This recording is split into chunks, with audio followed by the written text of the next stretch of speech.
स्वागत है दोस्तों एक और नई वीडियो में। आज की वीडियो में मैं आपको जो है क्लास एबी बोर्ड को रिपेयर करना सिखाऊंगा। दोस्तों आज की वीडियो अगर आपने देख ली ना, आप जो है इसके 80% तक जो फॉल्ट आएंगे वो आप इजीली दोस्तों सोल्व कर लेंगे। ठीक है दोस्तों, 80% तक जो फॉल्ट आते हैं आप आसानी से निकाल वीडियो है। ये सिर्फ क्लास एबी बोर्ड के लिए है। आप कोई भी क्लास एबी का बोर्ड ले लीजिए, चाहे वो कितनी बड़ी कंपनी का हो, ठीक है, और चाहे वो कितनी छोटी कंपनी का हो, आप सारे रिपेयर कर लोगे। ठीक है दोस्तों, तो अभी मैं वीडियो को स्टार्ट करता हूँ। दोस्तों स्टार्ट करने से पहले जो बंदा चैनल पे नए है सब्सक्राइब जरूर कर देना दोस्तों। ठीक है, और दोस्तों अभी मैं आपको दिखाता हूँ। सबसे पहले जो है आप ये समझ लो कि इस एम्पलीफायर का बोर्ड का क्या काम है। ठीक है, इस एम्पलीफायर के बोर्ड का क्या काम है दोस्तों। इसका काम ये होता है कि हमारे छोटे से सिग्नल को यहाँ से बड़ा करके हमारे स्पीकर को बजाना। ठीक है, वही वॉइस हम बड़े रूप में सुनते हैं, जो कि स्पीकर लगा के यहाँ पे। ठीक है दोस्तों, अब दोस्तों यहाँ से इनपुट होती है और यहाँ से आउटपुट हो जाती है हमारी। ठीक है दोस्तों, तो दोस्तों सबसे पहले जो है आप ये समझ लें कि इनपुट से स्टार्ट करें। ठीक है, कोई भी अगर आप सर्किट डायग्राम भी बनाओगे ना तो इनपुट से स्टार्ट करें। सबसे पहले दोस्तों इसके अंदर जो नॉर्मल फॉल्ट आते हैं वो मैं आपको बता देता हूँ। दोस्तों बहुत सारे फॉल्ट आते हैं कि फुल शॉर्टिंग, ठीक है, सारे ट्रांजिस्टर शॉर्टिंग दिखा देते हैं इधर के उधर के। और कई बार फॉल्ट आते हैं दोस्तों कि यहाँ पे जो है हमारे बेस वाली पिन पे हमारे डायरेक्ट वोल्टेज आ जाते हैं। ठीक है दोस्तों, उस कंडीशन में भी शॉर्टिंग आएगी, इधर पे भी। और दोस्तों कुछ कंडीशन में ऐसा हो जाता है कि जैसे मान लीजिए ये 1943 है हमारे ट्रांजिस्टर, और यहाँ पे जो है हमारी प्लस वोल्टेज आ जाती है। ठीक है, यहाँ एमीटर पे प्लस वोल्टेज आ जाती है। उस कंडीशन में क्या होता है, और दोस्तों यहाँ 5200 लगे हैं और यहाँ पे माइनस वोल्टेज आ जाती है। इस कंडीशन में क्या हो जाता है, आज की वीडियो अगर आपने पूरी देख ली आपको सब कुछ पता चल जाएगा। ठीक है दोस्तों, अगर आप कोई भी एम्पलीफायर बोर्ड रिपेयर करोगे तो दोस्तों आप इजीली रिपेयर कर पाओगे। और दोस्तों आज की वीडियो में मैं आपको ड्राइवर सेक्शन भी समझाऊंगा। दोस्तों ड्राइवर सेक्शन कैसे काम करता है इन एम्पलीफायर बोर्ड का। ठीक है, आप इनका समझ लेंगे तो दोस्तों बाकी का भी आपको सबसे पहले आ जाते हैं हमारे ट्रांजिस्टर पे, जहाँ पे अगर हम एम्पलीफायर बोर्ड हमारे पास शॉर्ट होके आता है तो दोस्तों सबसे पहले जो है शॉर्टिंग दिखाता है, सीरीज बल्ब फुल ग्लो करता है। ठीक है, उस कंडीशन में आप इसको कैसे रिपेयर करोगे दोस्तों जल्दी से जल्दी बताऊंगा। ठीक है, बहुत बंदे जो है बहुत लेट फॉल्ट सोल्व करते हैं और लेट ही रिपेयर करते हैं, और बहुत बंदे जो हैं दोस्तों जल्दी से रिपेयर कर देते हैं। तो दोस्तों सबसे पहले मैं आपको बताता हूँ फुल शॉर्टिंग में आप इसका कैसे निकाल लोगे। बहुत से बंदे क्या करते हैं, ये सारी रेजिस्टेंस को खोल देते हैं। ठीक है, आपको ये नहीं करना है। ठीक है, ये वाली रेजिस्टेंस को खोल देंगे दोनों साइड की, और फिर जो है ट्रांजिस्टर को बारी बारी से चेक करेंगे। या दोस्तों बहुत से बंदे सारे ट्रांजिस्टर ही बाहर निकाल देंगे, एक एक चेक करेंगे। आपको दोस्तों क्या करना है, आपको इसको सीरीज बोर्ड में लगा के इसको थोड़ी देर के लिए छोड़ देना है, और जोन सा रेजिस्टेंस हीट होगा आपको वही ट्रांजिस्टर खोलना है या वही रेजिस्टेंस बाहर कर देना है। ठीक है दोस्तों, जो भी रेजिस्टेंस हीट होगा वही आपको खोल देना है। ठीक है, अगर कोई भी हीट नहीं होता तो आप दोस्तों जो है एक एक रेजिस्टेंस बेस वाली हटा के फिर चेक कर सकते हो। ठीक है, मीटर की मत हटाना, बेस की हटा के हो जाता है चेक। ठीक है दोस्तों, तो अभी मैं आपको दूसरा फॉल्ट भी बता देता हूँ।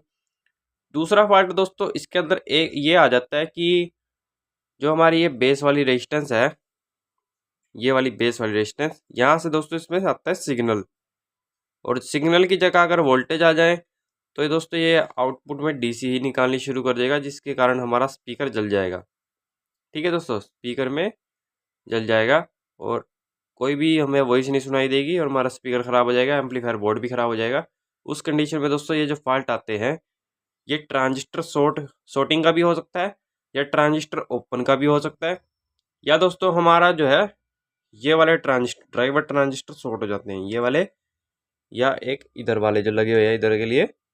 और दोस्तों ये फॉल्ट हमारे ड्राइवर सेक्शन से ज़्यादातर आता है, जो हमारा बेस बाई सिम को कंट्रोल करता है, वहीं से ये फॉल्ट आते हैं। बेस बाई सिम के लिए अगर मैं आपको बताऊं दोस्तों, सबसे जो इसके अंदर जो बेस बाई सिम क्रिएट कर रहा है वो ये वाला ट्रांजिस्टर है, ये दो हमारे ऑडियो के ट्रांजिस्टर हैं, और ये तीन हमारे बेस बायसिंग को एडजस्ट करके ड्राइवर ट्रांजिस्टर को कंट्रोल करते हैं और ड्राइवर ट्रांजिस्टर इन ट्रांजिस्टर को कंट्रोल करके नॉर्मली हमारी आउटपुट। दोस्तों फॉल्ट नंबर 3 बता देता हूँ, दूसरा मैंने बता दिया है, ठीक है। फॉल्ट नंबर 3 क्या आता है कि हमारी एमीटर पे, यहाँ एमीटर पे वोल्टेज आ जाते हैं, ठीक है।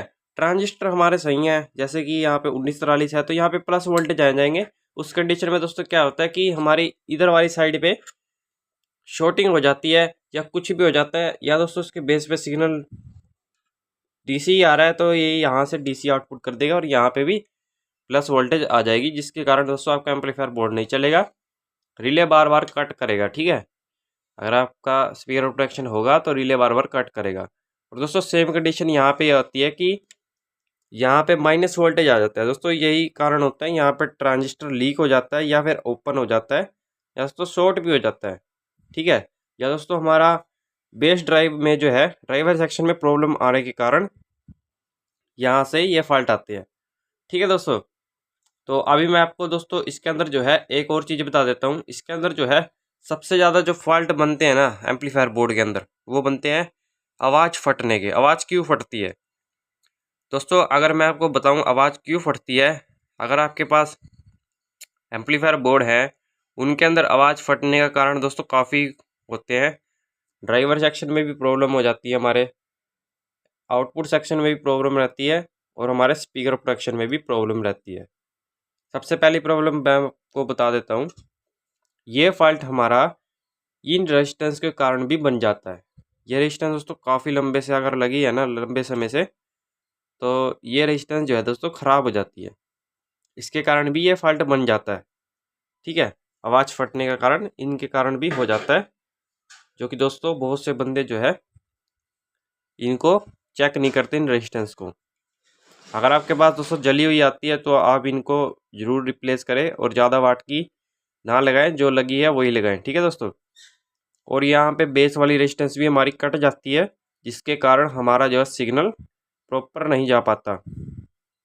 और दोस्तों तीसरा हमारा ड्राइवर सेक्शन होता है, इसके अंदर बेस बायसिंग वोल्टेज जो है, मान लीजिए कि यहाँ पे 0.3 माइनस में आ रही है और यहाँ पे कुछ भी वोल्टेज नहीं आ रही, मतलब प्लस की अगर मैं बताऊँ 0.12 ऐसे आ रही है, तब भी आवाज़ फटेगी।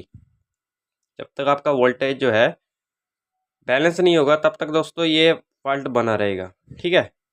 और आप दोस्तों याद रखना, हमारे इन बोर्डों में 0.3 वोल्ट जब इन पे आ जाएगी तो ट्रांजिस्टर जो है दोस्तों हमारा एक्टिवेट हो जाएगा और अच्छे से काम करना शुरू कर देगा। और दोस्तों जो हमारे बूस्टर एम्पलीफायर होते हैं उनके अंदर भी 0.3 वोल्ट से थोड़ा ज़्यादा चाहिए होता है, क्योंकि दोस्तों उनके अंदर जो है कम आवाज़ में आवाज़ फटती है। और दोस्तों काफ़ी बंदे कमेंट ये कर रहे हैं कि आउटपुट ट्रांसफार्मर लगाने के लिए 0 वोल्ट चाहिए बेस पे। दोस्तों एक भाई ने करा था ये कमेंट भी, अगर मैं उसके बारे में बताऊं दोस्तों, ये 0 वोल्ट होनी चाहिए, ये सिर्फ एक स्टेंजर के एम्पलीफायर में होते हैं, ठीक है। एक साइड पे ही आती है 0 वोल्ट, बाकी दोस्तों और एम्पलीफायर में तो अभी मैंने नहीं देखे। लेकिन दोस्तों ट्रांजिस्टर को जो है 0.3 वोल्ट चाहिए रहती है, जो कि एक्टिवेट होने के लिए होती है। और फॉल्ट अगर मैं बताऊं आवाज़ फटने से रिलेटेड, वो हमारे ये ऑडियो के ट्रांजिस्टर भी हो जाते हैं, ठीक है।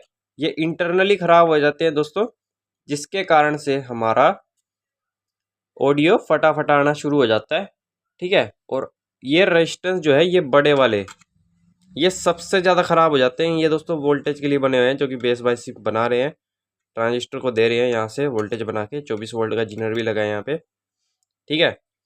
और ये रेजिस्टेंस भी दोस्तों जो है इंटरनली ख़राब हो जाते हैं, इनकी वैल्यू बढ़ती घटती रहती है, ठीक है दोस्तों। अगर आप कलर कोड जानते हैं तो आप जो है एम्पलीफायर बोर्ड को बहुत ईजी तरीके से रिपेयर कर सकते हो। और दोस्तों ज़्यादातर फॉल्ट क्या होते हैं बहुत से बंदे को नहीं पता, ये जो हमारा फीडबैक की रेजिस्टेंस से लगी होती हैं ये कट जाती है, या जो वैल्यू की लगी होती है बंदे इसको चेक नहीं करते और अच्छे से जो हमारे ड्राइवर बोर्ड में फीडबैक नहीं जाता, जिसके कारण दोस्तों ड्राइवर बोर्ड को ये नहीं पता लगता कि आउटपुट में क्या चल रहा है, इसके कारण भी हमारी आउटपुट अच्छी नहीं आती, ठीक है दोस्तों।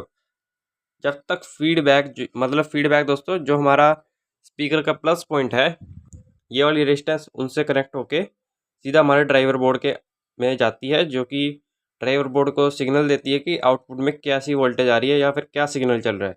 इसके कारण ही ड्राइवर बोर्ड काम करता है। ठीक है, तो अभी मैं आपको और भी फॉल्ट बता देता हूँ। एम्पलीफायर बोर्ड में सबसे ज़्यादा इम्पोर्टेंट जो है वो ड्राइव वोल्टेज ही है, मतलब base voltage, base biasing voltage.